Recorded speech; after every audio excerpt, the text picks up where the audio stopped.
지금 이 시각 여러분이 주목하는 뉴스 만나보겠습니다. 올해 1분기 국내 총생산 GDP가 전분기 대비 1.3% 깜짝 성장했다는 소식 어제 전해드렸는데요. 이렇게 수치상으로는 분명 경기가 크게 회복됐지만 시민들이 느끼는 수준은 조금 다른 듯합니다. 고물가, 고금리, 고환율이 지속되면서 살림살이가 여전히 팍팍한 건데요. 수출 중심의 경기 회복 온기가 민간에까지 퍼지려면 다소 시간이 걸릴 걸로 보입니다. 박지훈 기자가 시민들의 목소리를 들어봤습니다. 한국은행이 집계한 올해 1분기 국내 총생산 GDP 성장률은 1.3%. 정부와 시장의 기대를 크게 웃도는 깜짝 성장이었습니다. 수출이 호조를 이어간 가운데 내수 부진 우려를 딛고 민간 소비에서도 성장세가 나타났습니다. 하지만 체감 경기와는 괴리가 있어 보입니다. 구경은 조금 나오는데 사지는 않아요. 이런 야채, 제가 팔고 있는 품목은 아직까지는 실감이 안 나더라고요. 날씨가 좋아져서 그런지 모르겠는데 아직은 체감하기에는 조금 시상으로는 조금 좋아졌다고 하는데 실제로는 내가 느끼기에는 주요 대기업들이 줄줄이 역대 최대 실적을 발표하고 있는데 일반 시민들의 삶과는 온도차가 큰 모습입니다. 고물가, 고금리, 고환율 3중고가 지속되면서 시민들이 일상생활에서 느끼는 경기는 여전히 팍팍한 겁니다. 한국은행도 내수가 완전한 회복세로 접어들 수 있을지는 조금 더 지켜봐야 한다고 지적한 바 있습니다. 내수와 관련된 아까 체감 경기와 민감한 민간 소비와 그다음에 건설 투자와 관련된 전반적인 여건은 그렇게 녹록하지 않은 상황인 것 같고요.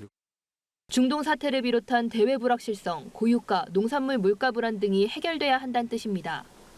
수출 중심의 경기 회복 온기가 민간에까지 퍼지려면 다소 시간이 걸릴 것으로 보입니다. 연합뉴스TV 박지훈입니다.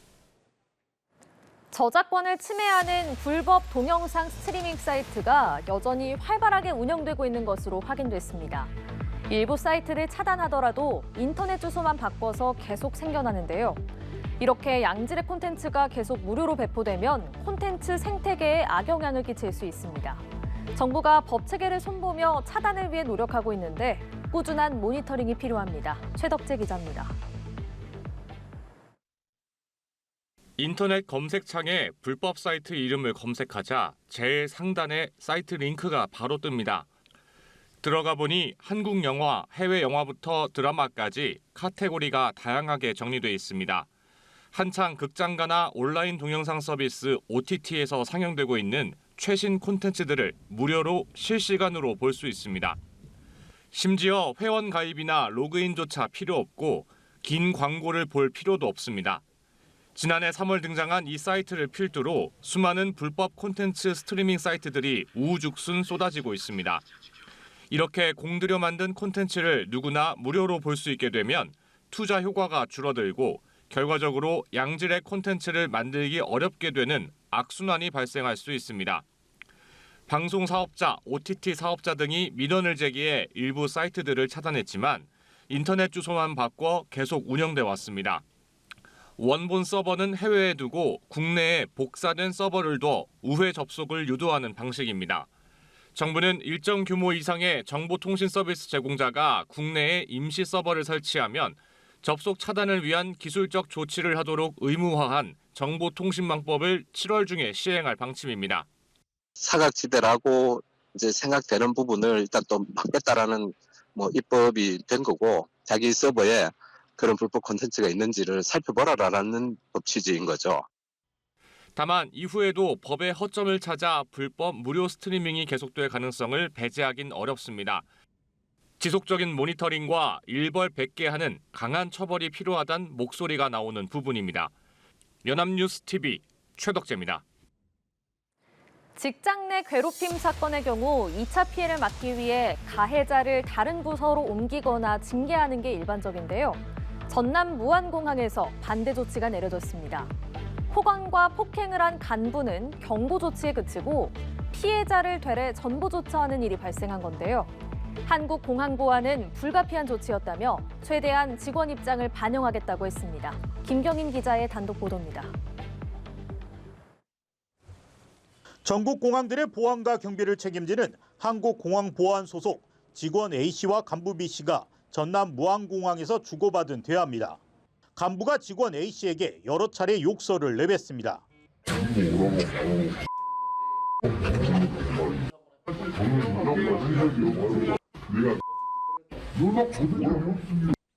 대화 과정에서 이 간부는 A씨에게 2차례 주먹을 휘두르기도 했습니다.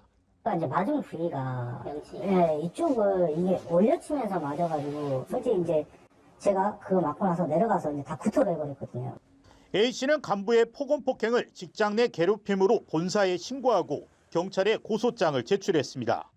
광주지검 목포지청은 지난 3월 B씨를 폭행 혐의로 약식 기소했습니다. B씨의 직장 내 괴롭힘이 처음이 아니었지만 한국공항보안은 경고 처분만 하고 말았습니다. 피해자와 가해자의 분리 조치는 없었습니다. A씨는 이후 극심한 스트레스에 시달렸고 건강까지 나빠졌습니다. 급기야는 지난해 11월 야간 작업이 힘들다는 진단을 받고 야간 근무에서 제외해 줄 것을 회사에 요청했습니다. 본사의 대응은 황당했습니다. 전보 또는 무급휴직 2가지 방안을 제시했고 A씨가 동의하지 않자 광주공항으로 일방적인 전보 인사를 내렸습니다. 저는 1월 달부터 지금 회사가 이 병가도 안 해주려 했거든요. 이거 갖고도 지금 한 3번 싸웠거든요.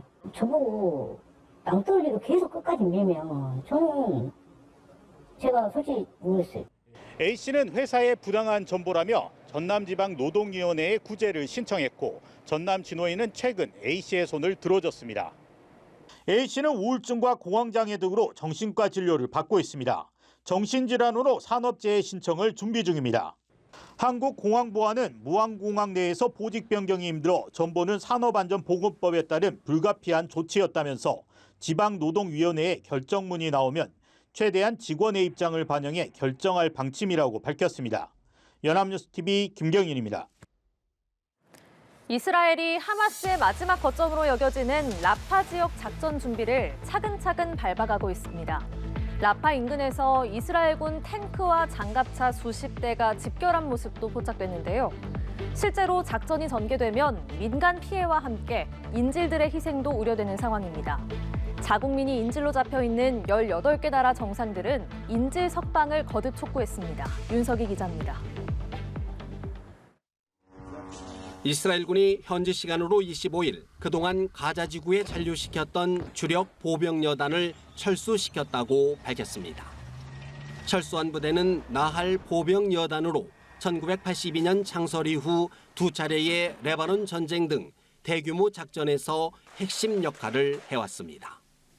이스라엘군은 라파 등에서 진행할 향후 작전 준비를 위해 나할 보병여단을 철수시켰다고 설명했습니다.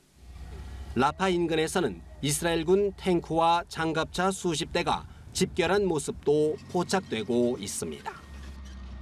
Would simply point you to the fact that the War Cabinet meets right now to discuss how to destroy the last vestiges, the last quarter of Hamas's battalions in Rafah. 이스라엘군의 라파 작전이 한 걸음 더 가까워진 가운데 미국과 영국 등 자국민이 인질로 잡힌 18개국 정상들은 하마스의 인질 석방을 거듭 촉구했습니다. 각국 정상들은 성명에서 인질 석방을 위한 협상이 타결되면 즉각적이고 장기적인 휴전이 이루어질 것이라고 강조했습니다. 이스라엘의 라파 작전이 현실화하면 민간인 피해는 물론 하마스에 억류된 인질들의 생환도 담보할 수 없게 됩니다. It seems like Hamas just keeps wanting to move the goalpost. They could end the war now, or they'd lay down their arms, they'd let the hostages go. 이스라엘군은 라파 인근에 대피한 민간인을 수용할 대규모 텐트촌을 조성하는 등 지상군 진입을 위한 사전 작업도 이어가고 있습니다. 지난 24일부터 라파에만 5차례의 공습을 감행하는 등 지난 주말부터 가자 전역에 대한 군사적 공세도 강화했습니다. 연합뉴스 TV 윤석입니다. 세계 곳곳이 기상이변으로 시름을 앓고 있는 가운데 동남아시아, 서남아시아에는 벌써 폭염이 찾아왔습니다. 태국에선 최고 기온이 45도에 육박하고 필리핀에선 체감 기온이 48도까지 올라갔습니다. 수천 곳에서 학교 수업이 중단되고 열사병으로 수십 명이 목숨을 잃었습니다. 이상기온 여파로 전 세계 와인 생산량도 62년 만에 최저치로 떨어졌습니다. 황정현 기자입니다. 방글라데시의 한 동물원입니다. 더위에 지친 호랑이가 숨을 헐떡거리고 사자는 눈앞에 먹이조차 방치한 채로 누워 있습니다. 인력거들은 치솟는 폭염 탓에 일을 할 수 없을 지경입니다.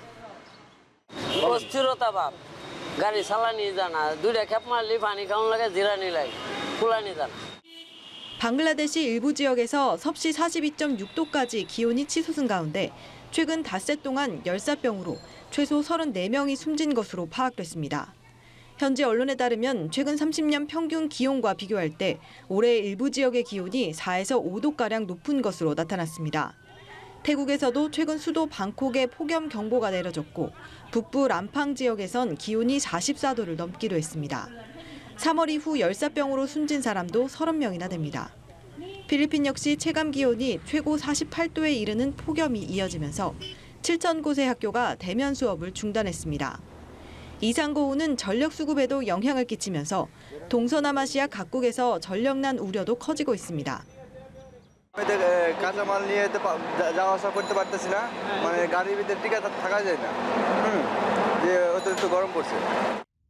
이처럼 기상이변이 속출하면서 지난해 전 세계 와인 생산량도 62년 만에 최저 수준을 기록한 것으로 나타났습니다.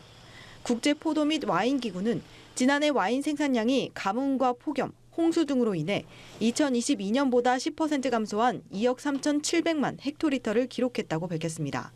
연합뉴스TV 황정현입니다.